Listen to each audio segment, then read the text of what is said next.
Former The Witcher team members have grouped together to form Fool's Theory, developing a new parkour-driven isometric RPG called 7: The Days Long Gone.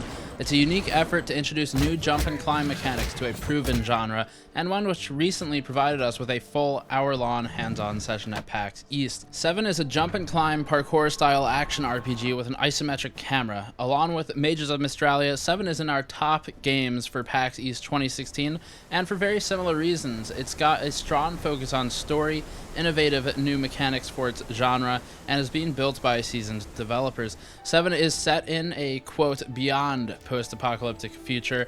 Mankind has already been destroyed, and it's now in the slow rebuild phase, putting us a step beyond what we're used to in this type of game. The game starts on the plateau of Peh! The Knights of Ni want their monosyllabic naming back, and drops the player into a demon-possessed character. Our demon character was Tyrael in our demo, and he's a thief who's hosting the demon lord Artanak. Both characters have their own schemes and must work together to learn about the world's secrets and its incumbent empire of Vetral. We are told that this story has a 10-hour arc, and really the thing to focus on here outside of the story is, of course, the mechanics. Mechanically speaking, 7 is driven by gear choices more than traditional attribute trees. Core controls consist of attacking, running, and parkour movement, with gear selection governing playstyle. This makes 7 a classless RPG, so if you want to change your playstyle for a scenario, that's done pretty easily by changing the loadout of the character. High-powered offensive equipment was used in our demo for a more direct approach to progress, or inflicting democracy as it may be, and lighter gear can be opted for when trying to take a stealthier or more roundabout means of objective completion. A game's storage system makes it easy to keep gear without bloating inventory, so players can play dress up before moving forth with objectives, but it's not made so easy that when you're out in the wilds, you'll be able to just instantly change your gear to accommodate for whatever's happening in the game. You've got to plan ahead, and that means that this is not quite so trivial. Gameplay interactions are logged to a database for later recall and progressing storylines. Players will contend with their literal inner demon, with townspeople, guards, military, opposition, magic users, and the environment.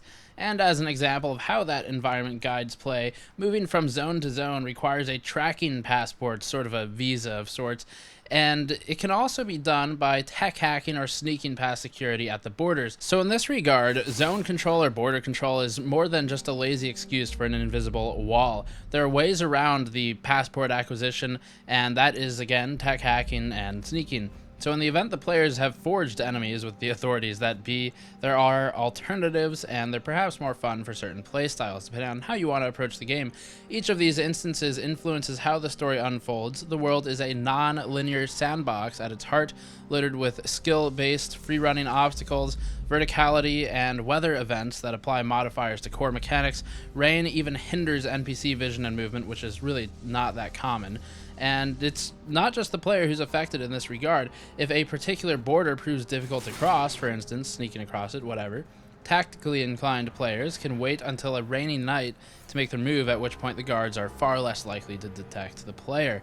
Visuals speak for themselves, and the audio, as linked on the company's SoundCloud and on its website, is brilliantly composed by these two fellows. I'm not even going to attempt the names, honestly. They should be on the screen now. You'll be sympathetic, I'm sure. But 7 is still in progress. It's still in development. They hope to release in late 2016, but based on discussions and what we've seen, we're guessing that early 2017 is more likely. It is a PC game. You can play with controller or keyboard, and it's basically an isometric parkour-inspired RPG. So pretty cool stuff.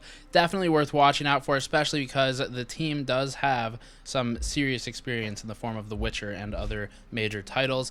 So keep an eye out for 7. As always, we'll post reviews or more detailed preview content as things approach finalization. If you like this type of content, as always, link in the description below for an article, Patreon link in the post-roll video to help us out directly. And I'll see you all next time.